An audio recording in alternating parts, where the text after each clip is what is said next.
ఏ వరమడుగను స్వామి దేవతలే నిను కొలిచిరి దీన శరణ్యా దీవెనలిమ్మని అడిగెదా కావర గురువాయూరప్ప కరుణా సింధో కరుణా సింధో.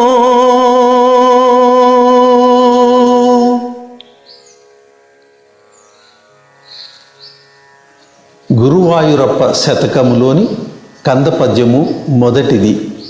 దీని రచన శ్రీ లంక శివరామకృష్ణ శాస్త్రి గారు. గానం వారణాసి పవన్ కుమార్, హైదరాబాద్. ఓం నమో గురువాయూరప్ప.